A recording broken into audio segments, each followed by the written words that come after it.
please. Okay, great. Thank you, Chidion, and thank you everyone for attending our webinar here on next generation CRISPR genome engineering. Transposagen and APRO have collaborated and worked together for the last couple of years to provide the Japanese biotechnology and research market with cutting-edge gene editing tools as well as services. And it's a pleasure to present our next generation and our newest gene editing technologies. And a little bit of background on Transposagen.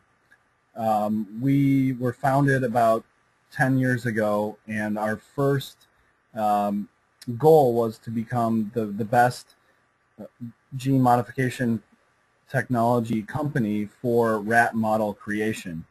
And so we in-licensed and developed the expertise for a number of gene modification technologies, including what we'll be talking about today, the next generation CRISPR-Cas system, our XTN talons, and then if you combine these site-specific nucleases, we also have the footprint-free gene editing system and our PiggyBac DNA modification system.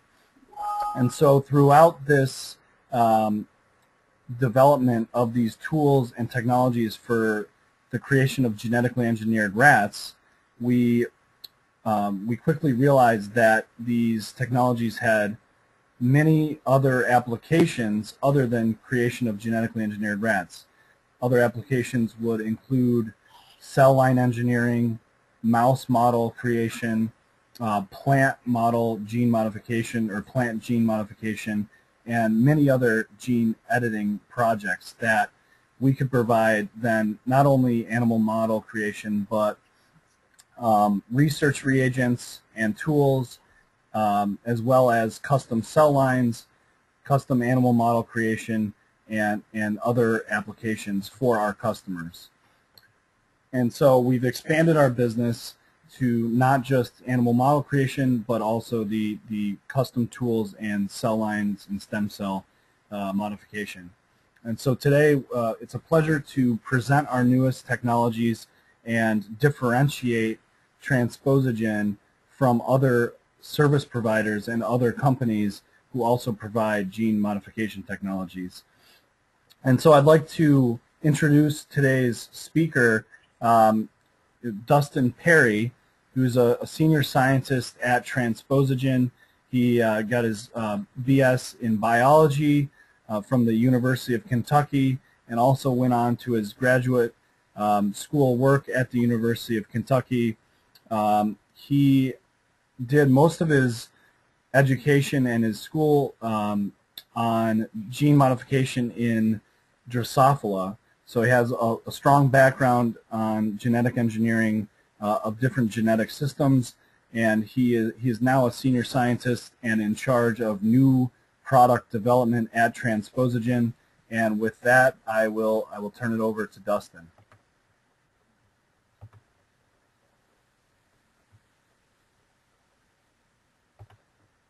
All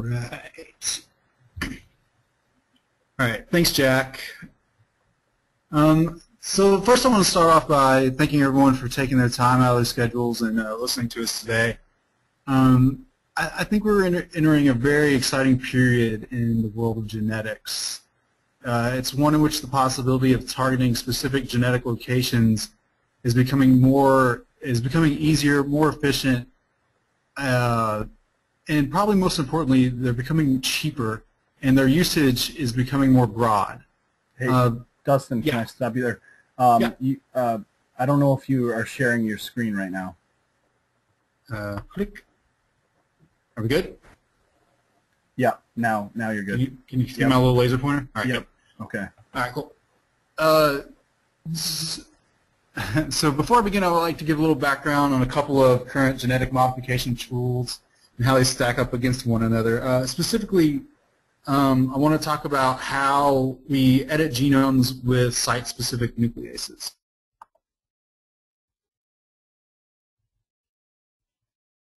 Right.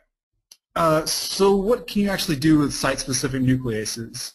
Since these nucleases frequently generate indels, they can be directly used to generate knockouts, perhaps by disrupting coding sequences and possibly causing a frameshift mutation in a targeting exon. They greatly enhance homologous recombination also at a DNA break site, which can lead to a knock-in by the introduction of a foreign piece of DNA carrying targeting cargo, as you can see here by the use of this plasmid DNA.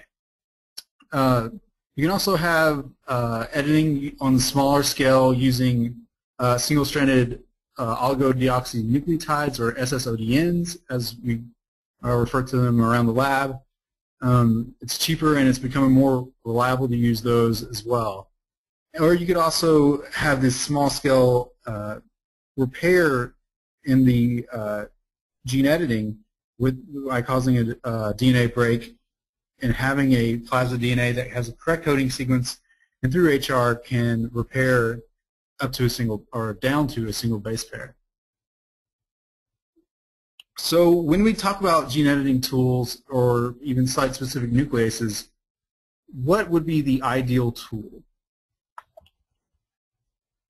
So the ideal gene editing tool should be highly specific and have zero off-targeting effects. They should also be highly efficient, non-toxic, so they shouldn't kill your organism. They should be easy to design and construct, and with the ease of design and construct usually comes, they should come at a low cost.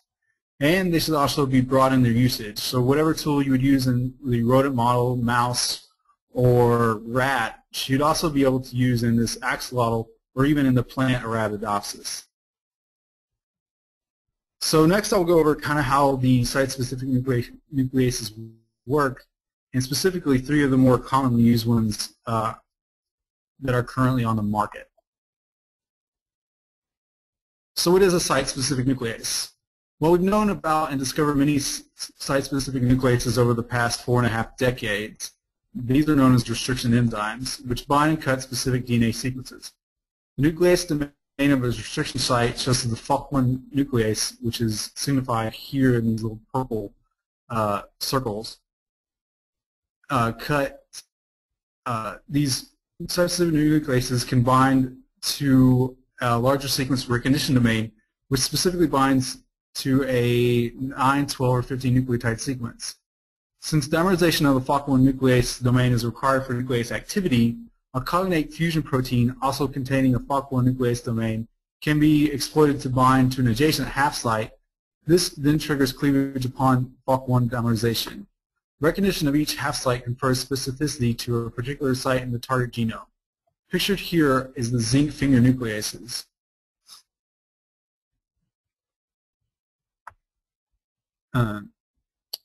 These are assembled from modular repeats, which each bind 3 base pairs apiece. So this is compared to the nucleases, or talons, or as we refer to them here at Transposagen, our XTNs. They function in a similar manner via fusion to the FokI nuclease. For talons, each module recognizes a specific singular base.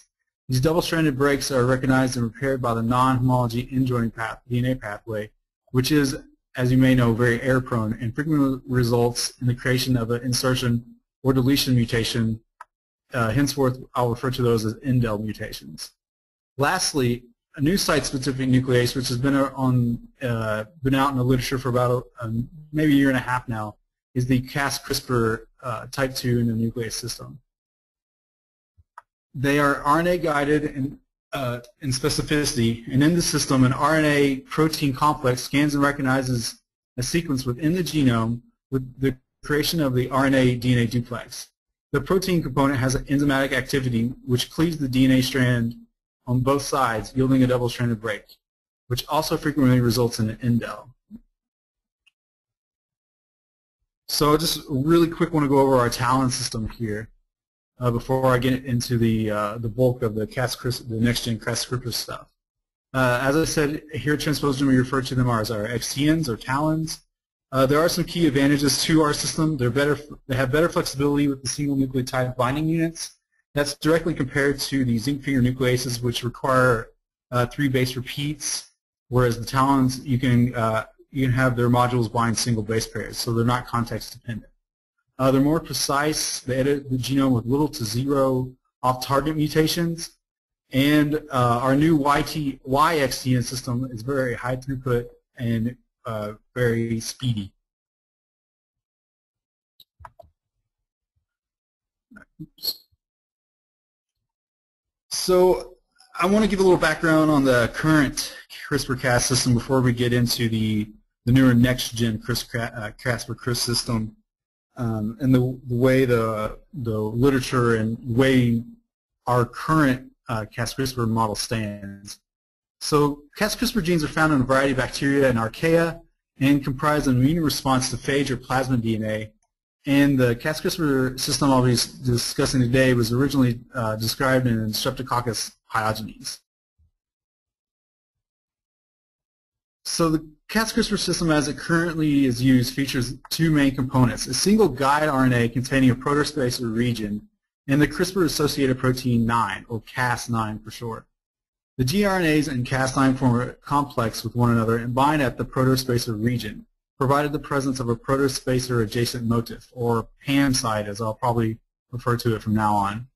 The protospacer adjacent motif, or PAM, is simply two guanine residues located one nucleotide 3' of the protospacer sequence.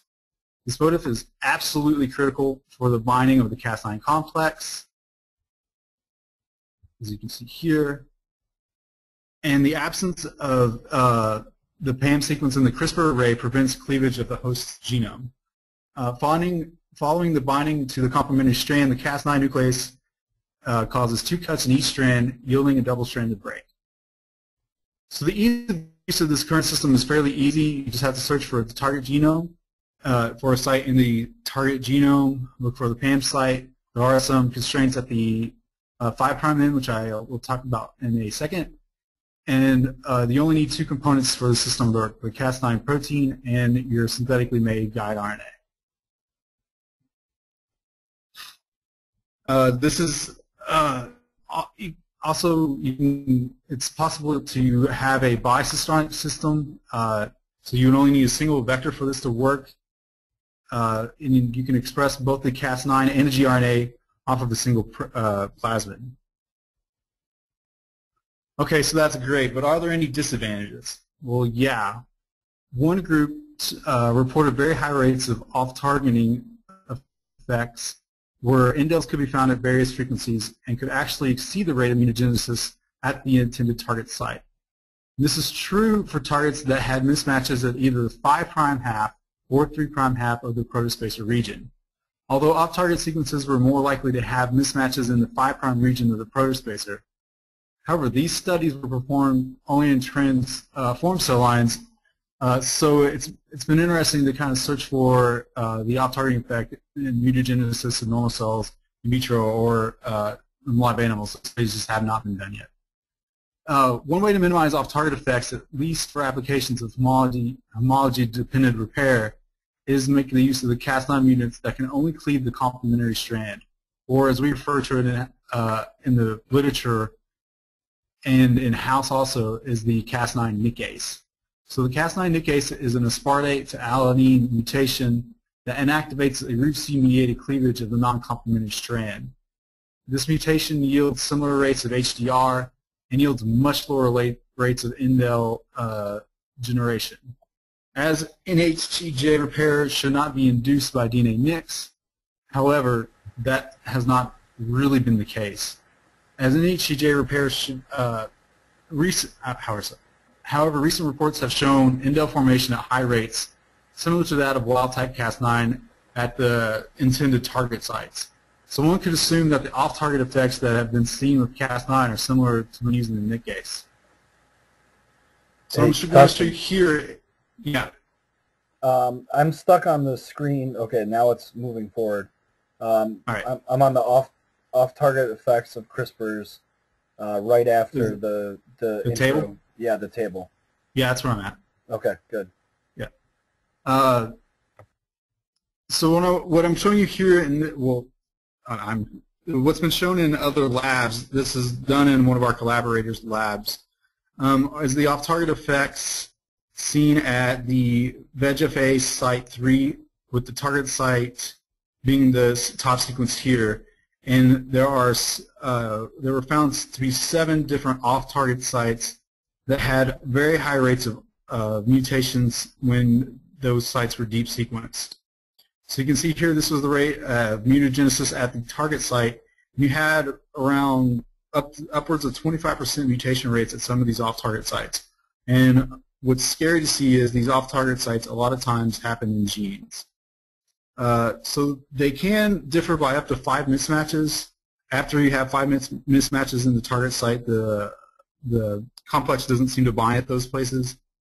The seed or PAM sequence is not absolutely specific, and you've seen some mutations at off-target sites that do not have those. And as I said, these mutation rates at these off-target sites can be as high as the on-target sites, and sometimes higher. What I'm showing you here is this the improved nuclease paired strategy, where you have 2 target sites which flank a target region, and you cause 2 nicks in each strand, which would yield a double-stranded cut. However, as I was saying before, these nucleases have been known to cause high rates of indels at their intended target sites, and they putatively cause mutations at these off-target sites. However, that's not been studied yet, and additional studies need to be looked at to see if they're causing off-target effects as well. So what are some other disadvantages to the Cas-CRISPR system? This is just a table showing that the nuclease also causes those off-target or causes mutations at a noticeable amount. So one of the other things that I mentioned is that there are some sequence constraints to the Cas-CRISPR system. So due to these sequence constraints imposed by the promoters, along with the requirement for a PAM site 3' of the target region, a usable target site only occurs on average in random sequence every 64 to 128 base pairs for the U6 and T7 expression vectors, respectively. The double nicking strategy that nuclease uses requires the use of 2 gRNAs that complement genetic sites a short distance away from one another, around 20 base pairs, making finding usable sites extremely difficult. And a lot of times it's just impossible to find a usable target site in a person's gene of interest due to these constraints. So with that, I want to introduce the new NextGEN CRISPR gene editing system.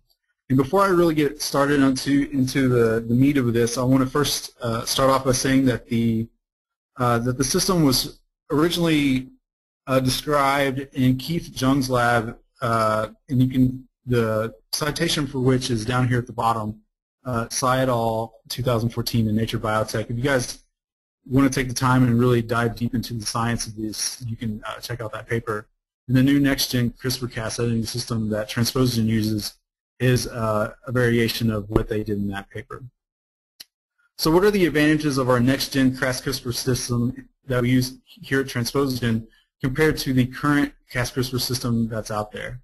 Well, the advantages are they're highly efficient, they're user-friendly, they have the ability to multiplex, and it increases the number of potential genomic target sites. But most importantly, it has the highest fidelity for limited to no off-target mutations.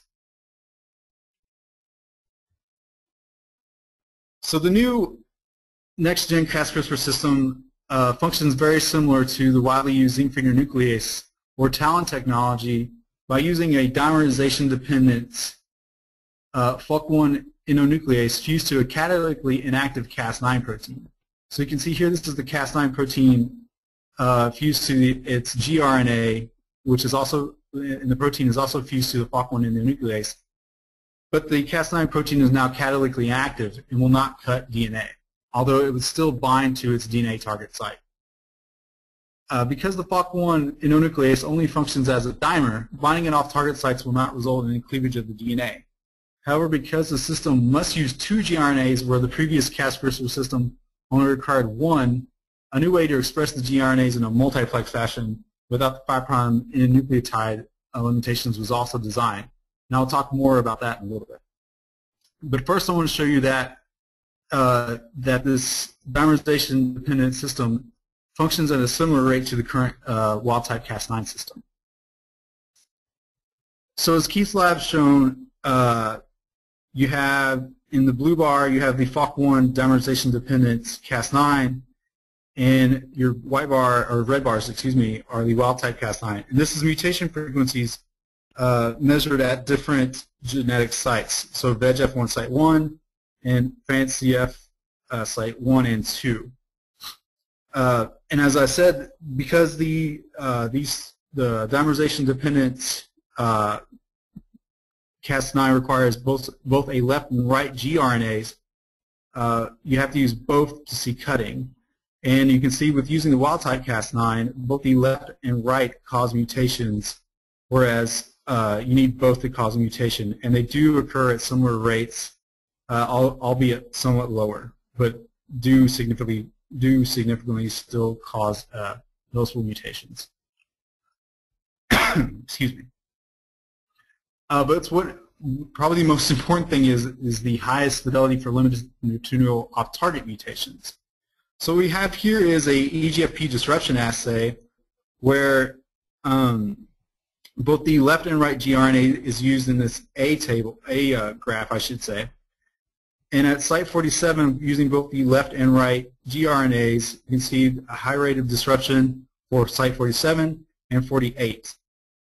However, when two non-matching left and right gRNAs are used, there is no significant disruption caused, and it's similar to the controls.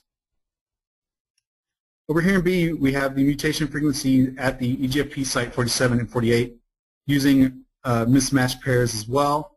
And you can see no mutation rates are measured and very similar to control, but we have high mutation rates when the matching sets of left and right gRNAs are used together. Excuse me.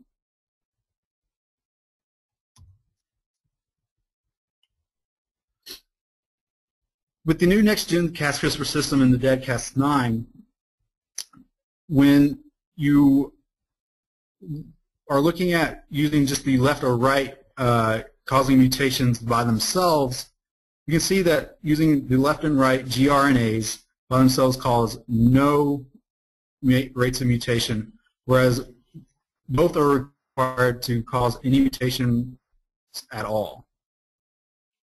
But what I really want to highlight on this this slide is the on-target indel frequency.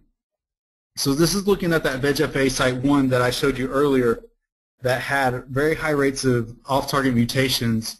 Some were, exceeding or nearing the same mutation rates as the on-site targeted mutations were. So using the new NextGEN CRISPR system, the on-site target frequency reached upwards of 25%, whereas there were no noticeable off-target effects seen.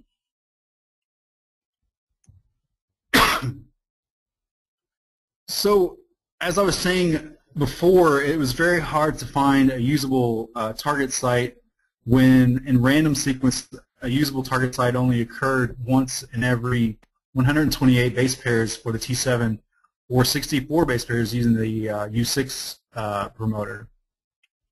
So to overcome that, Keith and his lab designed a multiplex system. The new gRNA vectors contain 2 or more gRNAs, each flanked by cleavage sites for the cis4 RNAs from Pseudomonas. And they're all driven off the single U6 or T7 promoter. And you can see here the U6 multiplex vector that we sell here, Transposagen, and our T7 multiplex vector that we also sell. Similar to the endogenous function, cis4 cleaves this transcript, releasing each single gRNA. So the U6 and T7 promoter will drive this single piece of RNA, and each guide RNA is flanked by a cis4 site. The cis4 protein will come and cleave at that cis4 site. And once cleaved, you'll have to note that the presence of the cis4 recognition site and bound cis4 to the 3' protein is still bound to the 3' end of the gRNA, but it does not significantly affect the function of the Cas-CRISPR system, indicated down here in this EGFP disruption assay. All right, so that is the bare bones of the new NextGen Cas-CRISPR system. I want to stack up the new NextGen Cas-CRISPR system to the current Cas-CRISPR system and the XTNs or talons. So talons are very easy to design. Construction is moderate to hard. They're pretty, they take a few days to construct, and it's been very difficult, at least, I guess personal experience I've seen, they've been very hard to construct and take a lot of time. The success rate, once you actually have a good talon, it has been fairly high. The activity is moderate, however. The off-targeting is low to zero. The toxicity is low, but due to the difficulty in construction, the cost is moderate to high compared to the Cas-CRISPR and NextGen Cas-CRISPR. The design of both the current Cas-CRISPR and NextGen Cas-CRISPR is moderate to easy. The construction has been very easy so far, and the success rate is high. The activity for both is high. As I showed you in those tables, you have high rates of mutation. The off-target cutting, however, for CRISPR-Cas, the current system, has been very, very high, whereas now it's zero to low using our new NextGen Cas-CRISPR system. The toxicity both has been low, and the cost is very low as well due to their ease of design. So you can use our new NextGen Cas-CRISPR system as well as our current or CRISPR-Cas system as well as our talons with another in-house DNA technology, the PiggyBac transposase. And I'll turn this back over to Jack so he can talk to you about how you can use that. Thanks. Thank you, Dustin. Thank you for going over the next generation CRISPR system with no off-target mutations and similar efficiencies for targeted mutagenesis. Like Dustin mentioned, I will now be switching gears, describing our PiggyBac transposon technology, which is an exclusive and unique technology to Transposagen and Apro Biosciences. And I'll be describing how the PiggyBac system works, as well as how it works in combination with site-specific nucleases like the next generation CRISPR system, as well as talons and also wild-type CRISPRs and CRISPR nicases. So an overview of how the PiggyBac transposon system works is shown or demonstrated here by this figure on the left. You have the PiggyBac transposon plasmid that contains the inverted terminal repeats, which are depicted here by the blue arrows. And you can place or clone whatever you would like in between these inverted terminal repeats. So that is where you would put your transgene or your fluorescent marker or selectable marker. And if you transfect the PiggyBac transposon into the cell along with the transposase, and the transposase can be transfected as a plasmid or as mRNA. The transposase is the enzyme that will recognize the inverted terminal repeats of the transposon, cut the transposon out of the plasmid, and integrate it stably into the genome. Now, the PiggyBac system naturally integrates DNA into the genome at random locations, at TTAA sites, which are scattered all over the genome randomly.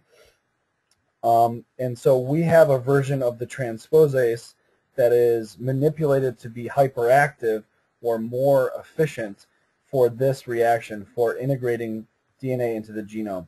So this is extremely efficient and simple one-step protocol for nucleofection or transfection to create stable cell lines. It's extremely efficient. About 80 to 100% of cells show stable integration. These are cells that are correctly transfected with the transposon, and therefore you can create stable cell lines around 10 times faster than the standard plasmid transfections, and the transfection kits and the plasmids are essentially the same cost as a transient transfection kit. In addition, there are no known cargo limit for the PiggyBac system, and by cargo limit, I mean the amount of DNA that you can integrate stably into the genome. In published accounts of up to 250 kb, however, there is no known limit. You can also rapidly identify the integration site once the PiggyBac transposon has integrated your transgene or your DNA of interest. We can use a Splinkerette PCR kit that we can also provide you with to identify the integration sites by blasting and by amplifying and sequencing the adjacent genomic DNA in the system. So that way you can identify what transposon integrations have been characterized inside of genes or outside of genes. So it's an excellent system for creating stable cell lines as well as transgenic animals. However, the most interesting and unique characteristic and use and application of the PiggyBac system is this footprint-free removal. So once you have an integration of the PiggyBac stably into the genome, the enzyme is diluted out of the cell and is no longer in the cell, so you have a stable integration. And a unique characteristic of PiggyBac is that it will, if you transfect again with the transposase, it will go in and recognize the inverted terminal repeats in the genomic DNA and then remove the transposon, your fluorescent marker or your transgene or your selectable marker, as well as the inverted terminal repeats from the genome, and that is footprint free. So the genome is restored back to wild type with no scar or no mutation in the genome. So that's a very unique characteristic of our PiggyBac transposase system. This is the only commercially available system that is capable of doing this, and I'll present how we combine this capability with the site-specific nuclease, the next generation CRISPR, to have the most efficient and the most precise gene editing tools in the industry. And it should be noted that we have another version of the PiggyBac transposase that's also been mutated that we call the excision-only PiggyBac transposase. So the transposase will only remove the PiggyBac transposon from the genome and not reintegrate it elsewhere in the genome. And just a little bit on the successful cell types that we have done in-house and have been reported multiple times in induced pluripotent stem cells, embryonic stem cells, spermatogonial stem cells, transformed cell lines, and transfection hosts, as well as different types of cell lines. Okay, and so this is how we combine the footprint-free removal of the PiggyBac system with site-specific nucleases to produce what we call footprint-free gene editing. In this case, there's an example here where you might want to make a single base pair change or a genome edit in a target locus. So we would target an appropriate location for your gene edit with a site-specific nuclease, and this would likely be a next-generation CRISPR or a TALEN or a combination of the two. Create a double-stranded break at an appropriate site in the genome, which increases the efficiency of targeted homologous recombination at that site. We would then also transfect with what we call a footprint-free gene editing vector or a multi-vector, which has arms of homology for the targeted integration of the site, as well as this change of interest. Now it's depicted here as a point mutation. However, this could be any change. It could be a knock-in, that could be humanization of a locus, any type of change that you would like to select for, we can create with this system, with our footprint-free gene editing system. So by the combination of the CRISPR or the TALEN and our donor vector, we get very high efficiency targeted integration at that site. And with the targeted integration, we get your change of interest or your base pair edit. Now, we also have the selectable markers. Within this donor vector, you have selectable markers, in this case shown as puromycin and TK, which are flanked by the PiggyBac inverted terminal repeats. And those are depicted here by these arrows. So you get a targeted integration. We haven't used the PiggyBac transposase yet. We've just used CRISPR or TALEN-mediated targeted integration or knock-in, and we're able to select your cells using the selectable markers, which are flanked by the PiggyBac transposon inverted terminal repeats. So you're able to select and purify your population and select for these rare events, these point mutations that you'd like to create. And then for the first time, we transfect the cells after the first round of selection with the excision-only PiggyBac transposase.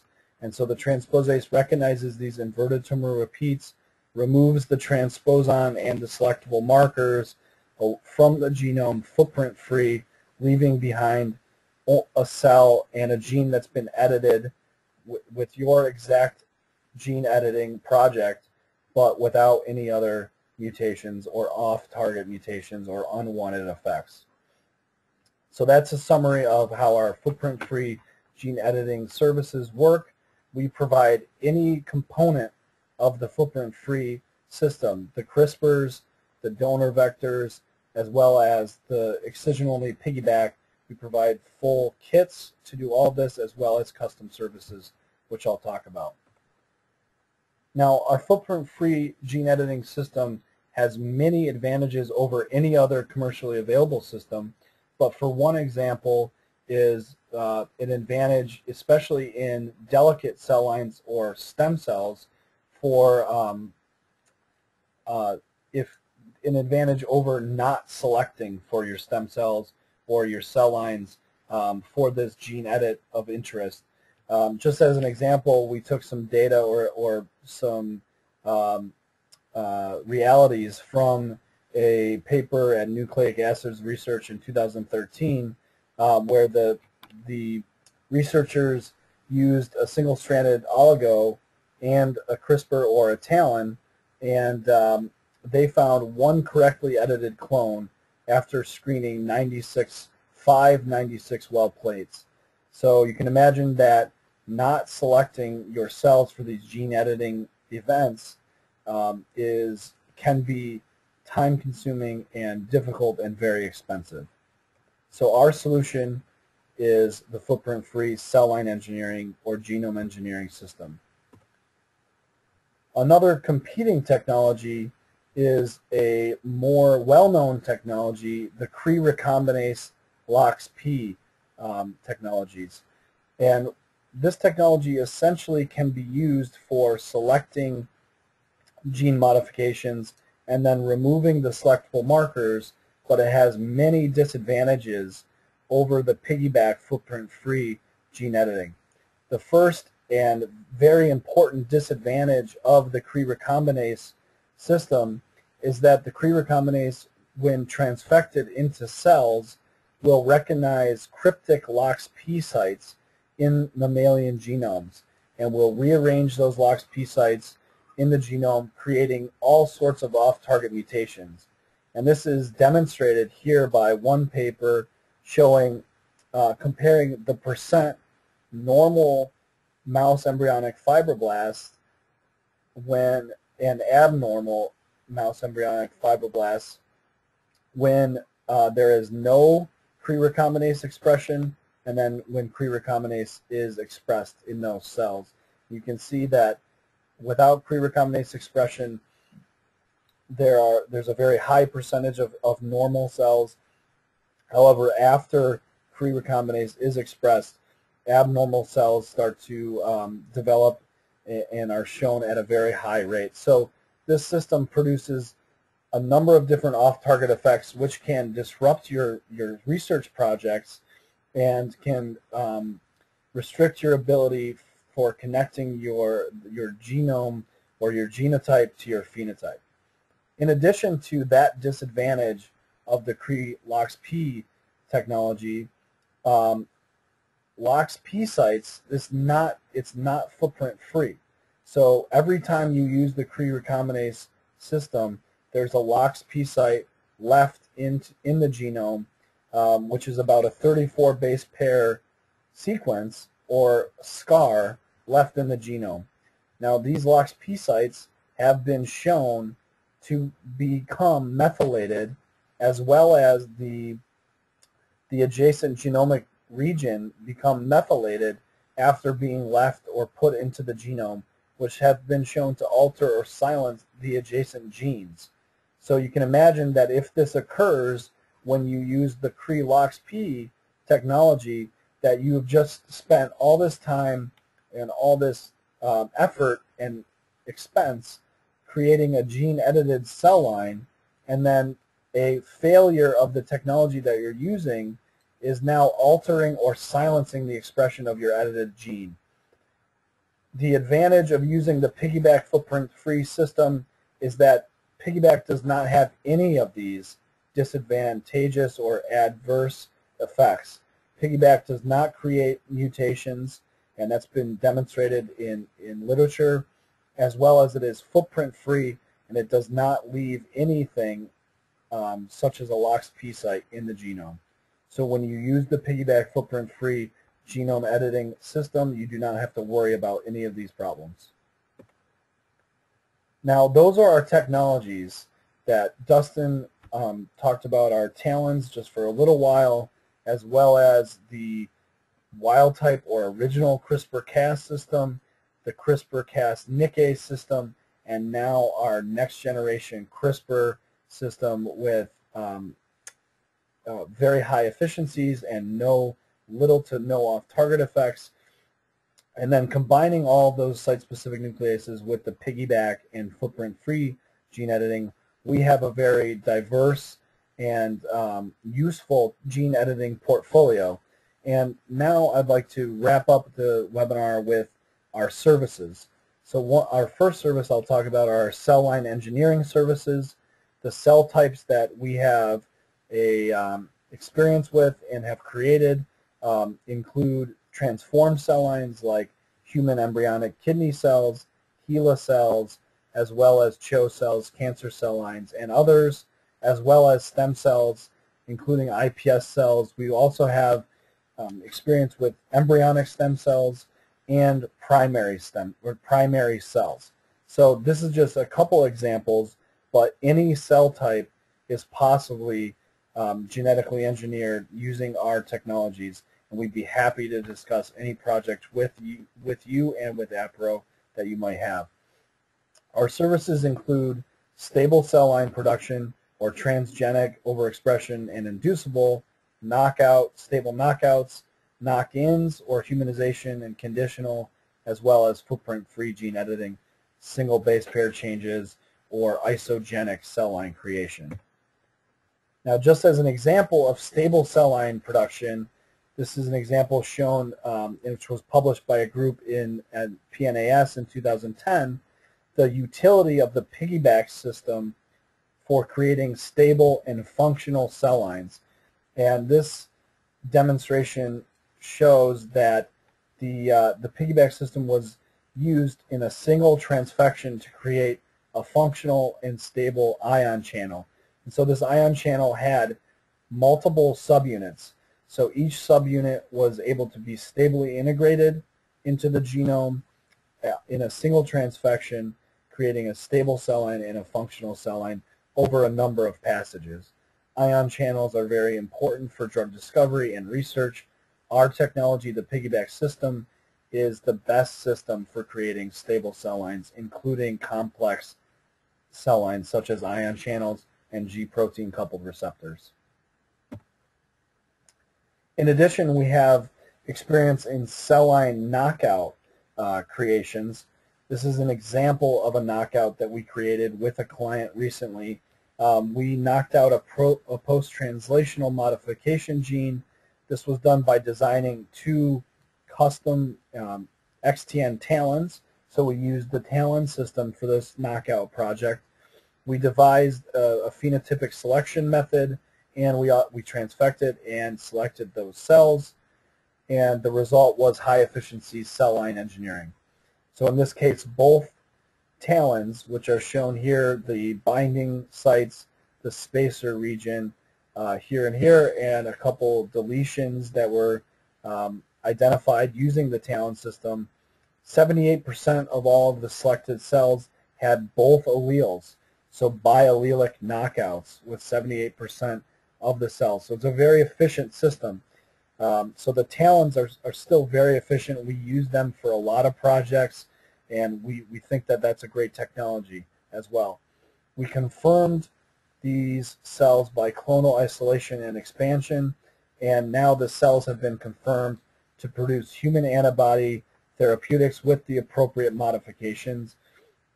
I can disclose at this time that this was a FUT8 knockout in the CHO cell line, and this cell line, along with our PiggyBac system, are going to be available in June.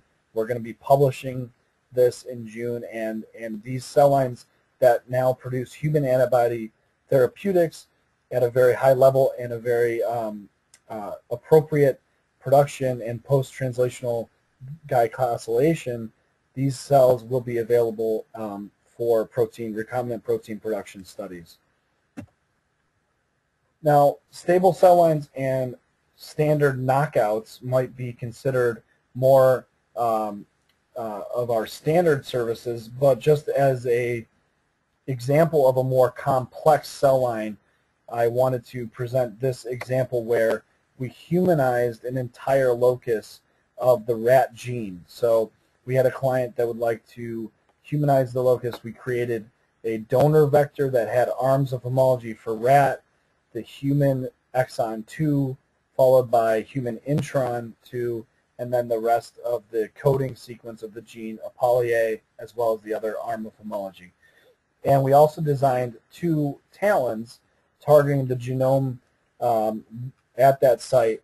We were able to cut out the entire genome at that site and replace it with our donor vector, the human version of this gene.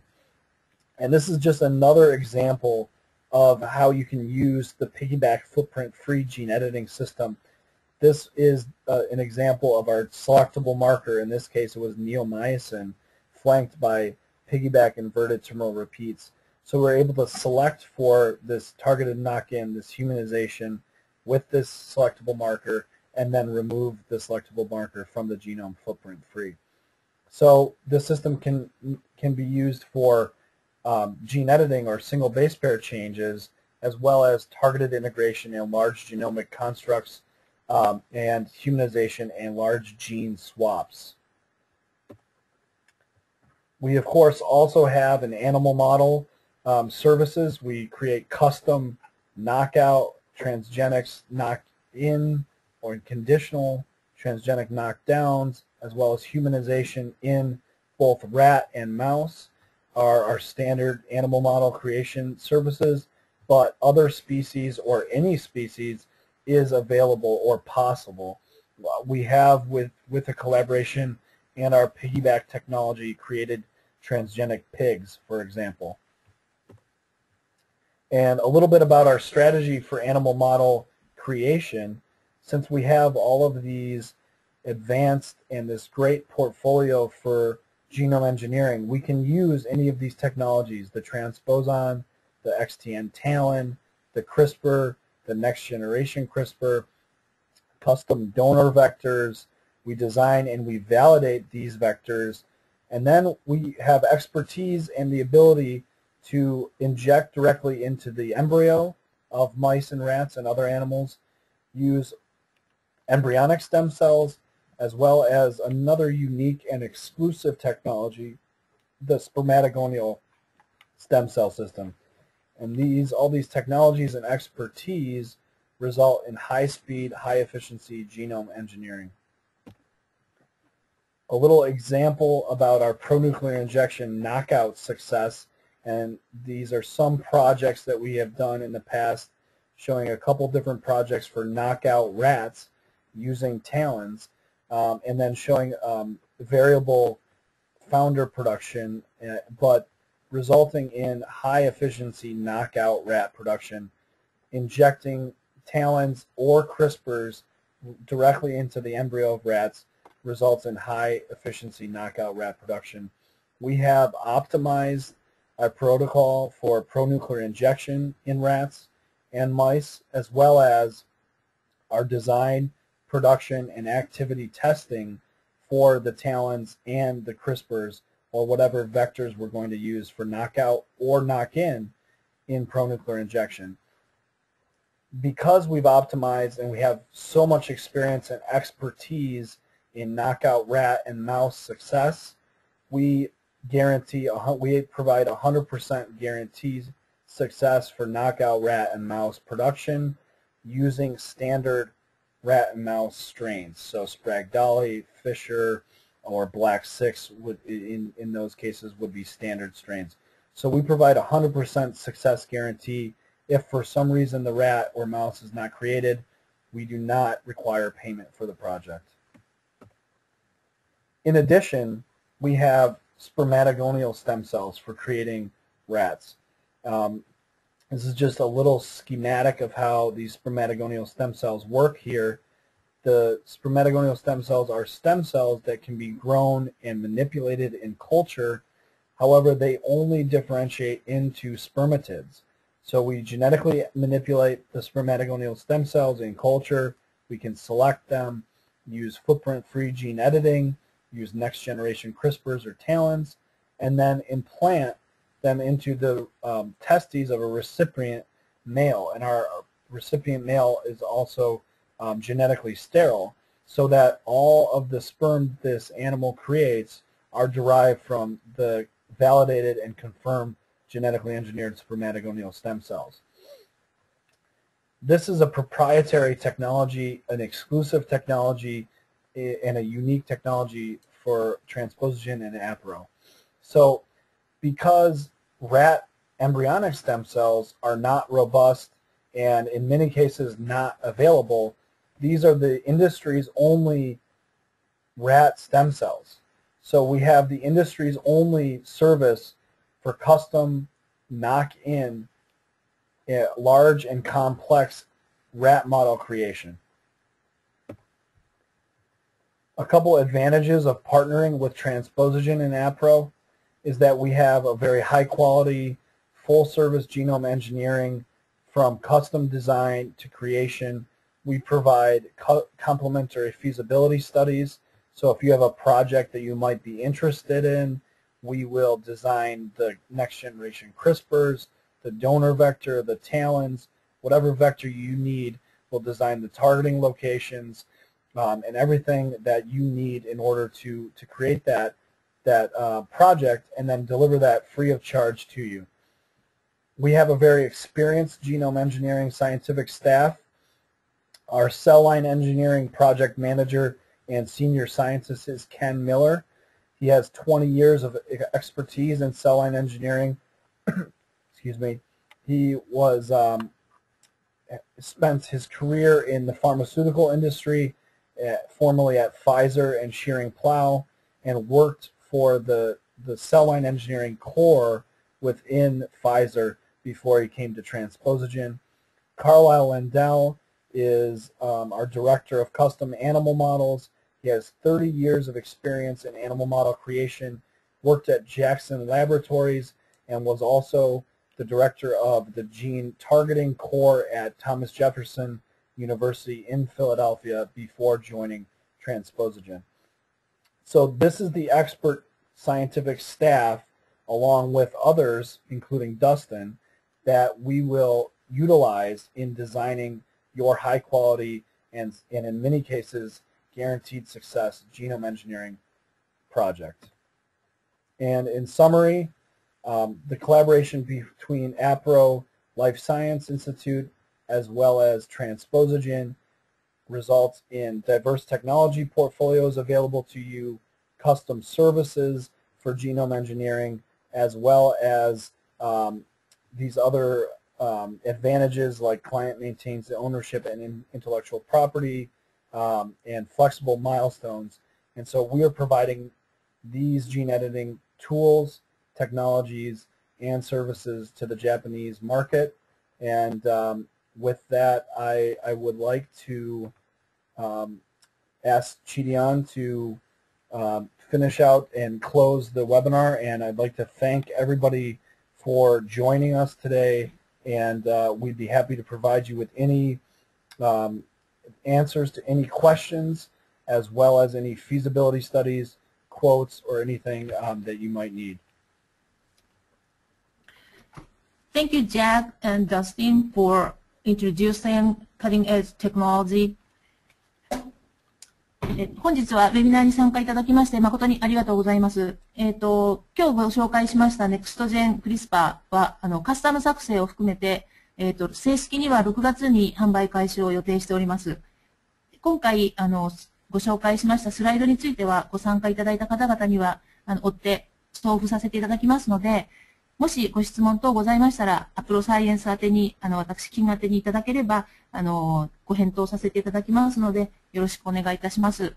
では、NextGEN CRISPR を含め、ゲノム編集ツールについて、今後ともどうぞよろしくお願いいたします。今日はどうもご参加いただきまして、誠にありがとうございました。Thank you and take care. Thank you.